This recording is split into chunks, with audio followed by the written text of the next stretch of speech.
আজকে আম্মাজান আয়েশা সিদ্দিকা আলাইহিস সালাম ওনার বিদায়ের দিন ১৭ই রমাদান। আজকের এই দিনে তিনি ৫৮ হিজরিতে ৬৭ বছর বয়সে মদিনা শরীফে দুনিয়া থেকে বিদায় নেন। তো আম্মাজান আয়েশা সিদ্দিকা আলাইহিস সালাম ওনার আলোচনা করা, মহব্বত করা, স্মরণ করা অবশ্যই মুসলমানের দায়িত্ব কর্তব্য। তিনি কে? তিনি হচ্ছে মুমিনদের মা, নবীজির স্ত্রী। আল্লাহ পাক কুরআনে বলেন, আন-নাবী আউলা বিল মুমিনিনা মিন আনফুসিহিম ওয়া আজওয়াজুহু উম্মাহাতুহুম, যে আল্লাহ পাক বলেন নবীজি এবং ওনার স্ত্রীগণ মুমিনদের জানের চেয়ে অধিক প্রিয়। আর নবীজি হচ্ছেন পিতা, আর নবীজির স্ত্রীগণ হচ্ছেন মাতা। তো আম্মাজান আয়েশা সিদ্দিকা আলাইহিস সালামকে জানের চেয়ে বেশি মহব্বত করতে হবে মুমিন দাবি করলে। এবং তিনি হচ্ছেন মা, আর মায়ের সম্পর্কে অবশ্যই জানা, আলোচনা করা অবশ্যই সন্তানের দায়িত্ব কর্তব্য।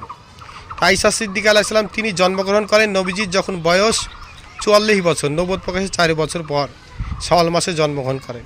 এরপরে নবীজির সাথে বিবাহ হয়, প্রথম হিজরি শাওয়াল মাসেই বিবাহ হয়, যখন আম্মাজান আয়েশা সিদ্দিকা আলাইহিস সালাম ওনার ৯ বছর বয়স। এই থেকে বাল্য বিবাহ করা সুন্নত হিসাবে দিন ইসলামে চালু হয়।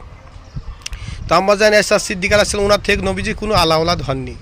নবীজি নিজে বলেছেন ফাতেমাতু জাহরা আলাইহিস সালাম ওনাকে, হে ফাতেমাতু জাহরা আলাইহিস সালাম, আমি আয়েশা সিদ্দিকা আলাইহিস সালাম ওনাকে মহব্বত করি, আপনিও ওনাকে মহব্বত করুন।